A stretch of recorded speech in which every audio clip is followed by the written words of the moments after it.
다양한 분야의 이슈를 과학 기자의 시각으로 들여다보는 사이언스 취재파의 시간입니다. 네, 오늘은 최소라 기자와 함께하겠습니다. 어서 오세요. 안녕하세요. 네, 오늘 어떤 소식 준비해 오셨나요? 네, 인공지능과 같은 4차 산업혁명 관련 기술은요, 이제 우리 삶에서 뗄 수 없는 기술이자 또 미래 먹거리이기도 하죠. 예. 그런데 정작 학교에서는 이런 내용을 가르치는 정보교육 수업이 턱없이 부족하다고 하는데요. 네. 지난 보도에서 우리나라 정보교육 실태를 전해드렸는데 네. 이번 시간에 더 자세히 들여다보겠습니다. 네. 그때 보도에서 인공지능이나 코딩 교육을 더 받고 싶은데 마땅히 배울 곳이 없다라는 그 학생들의 목소리가 아직도 기억이 나는데요. 자, 먼저 정보 교육이라는 게 정확히 뭔지부터 짚어보고 갈까요? 네, 정보 교육이라는 게 넓게는 컴퓨팅 사고력을 기르는 교육입니다. 네. 데이터에 대한 교육부터 시작해서 컴퓨터와 대화할 때 필요한 언어인 코딩, 그리고 나아가서 인공지능의 원리와 활용 방법 등을 익히는 교육인데요. 좀 어렵거나 전문적인 교육이 아니고요. 또 초등학교 저학년 학생들이 배우더라도 어렵지 않게 인공지능을 활용해서 창의적인 소프트웨어를 개발할 수도 있습니다. 네. 정보교육의 중요성 전문가에게 직접 들어보시겠습니다.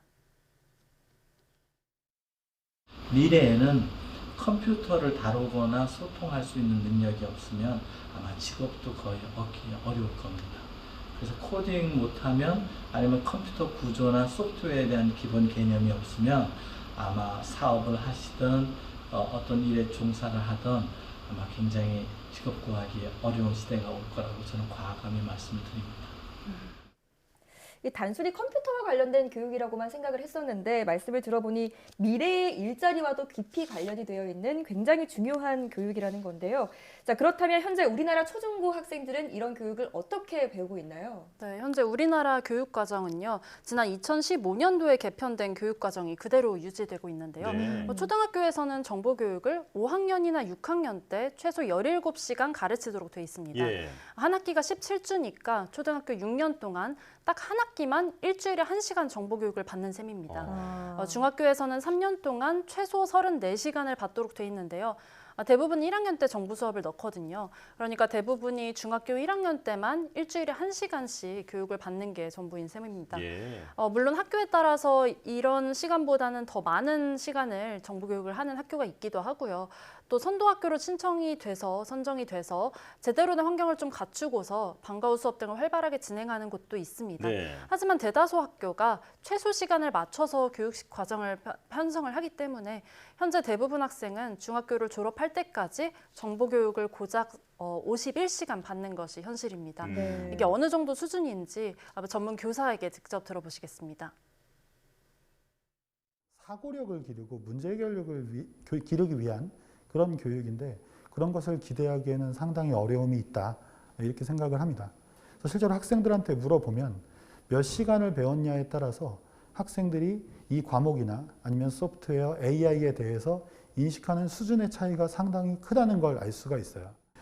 사실은 교육 내용이나 수준 이런 것들이 사실은 시수에 맞춰서 개발이 되기 때문에 예를 들면 시수가 적으면 내용을 다양하게 가져갈 수가 없는 거죠.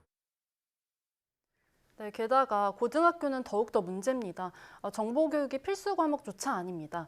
제2외국어처럼 선택해서 배우는 과목이다 보니까 문과나 예체능 학생은 물론이고 이과 일부 학생들도 전혀 배우지 않기도 합니다. 예. 또 정보교육이 독립된 과목조차 아니고요. 또 기술과정이라는 과목 등의 한 부분으로만 다뤄지고 있습니다. 예.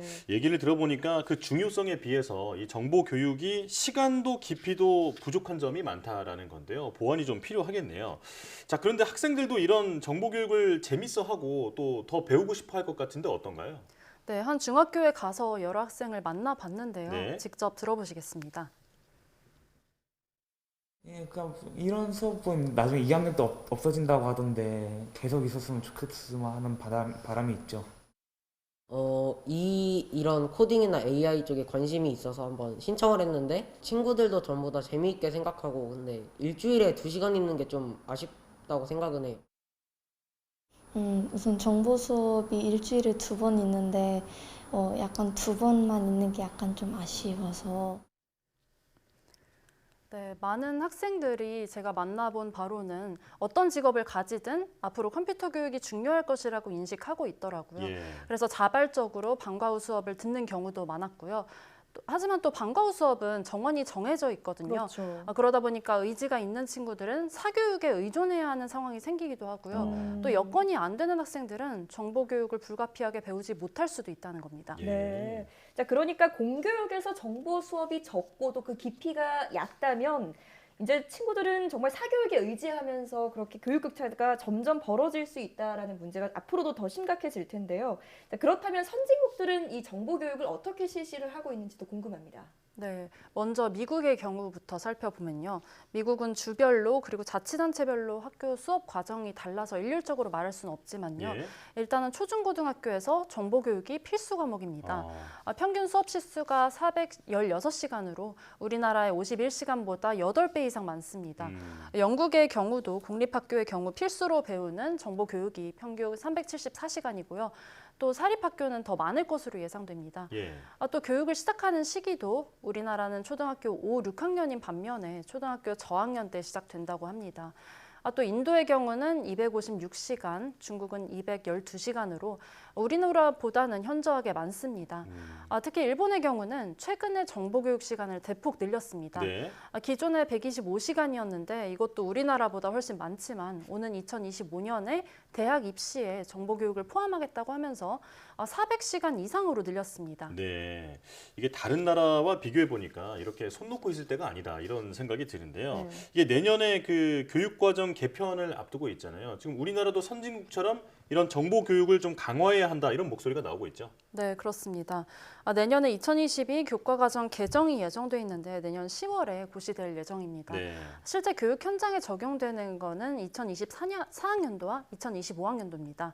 2016년과 2017년 출생 초등학생 그리고 2012년 출생 중학교 입학생, 2009년 출생 고등학교 입학생이 첫 적용 대상인데요. 예.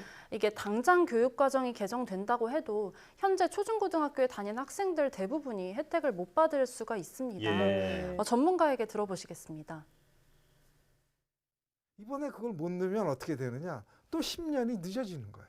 말이 10년이지 그 사이에 초중고등학교 나오는 학생들은 이것도 못 배우고 지나가는데 그 학생들이 성인이 됐을 때 경쟁력이 없는 거죠. 굉장히 중요한 거는 아이들 특히 초등학교 한 3, 4학년서부터는 이걸 해야 돼요. 최소한 초등학교 3학년부터 고등학교 1학년까지 8년 동안은 최소한 일주일에 1시간씩 정규 교육으로 가르쳐야 된다는 거예요. 전문가들은 인공지능과 코딩의 기본기를 쌓는 정보교육을 우리나라 아이들이 더 일찍부터 시작하고 더 많이 자주 배워야 한다는 입장이고요. 네. 또 학생 개개인의 경쟁력을 위해서는 공교육을 통해서 정보교육을 충분히 제공해야 한다는 지적입니다. 이번 기회를 놓치면 다음 개정은 언제일지 기약을 할 수가 없다는 점에서 정보교육 개정이 더욱더 시급합니다. 예. 네. 자, 정보교육에 대한 중요성이 얼마나 큰지 알게 되는 시간이었습니다. 오늘 짚어본 문제점들이 빨리 보완이 됐으면 좋겠네요. 지금까지 최소라 기자와 함께했습니다. 오늘 말씀 잘 들었습니다. 감사합니다.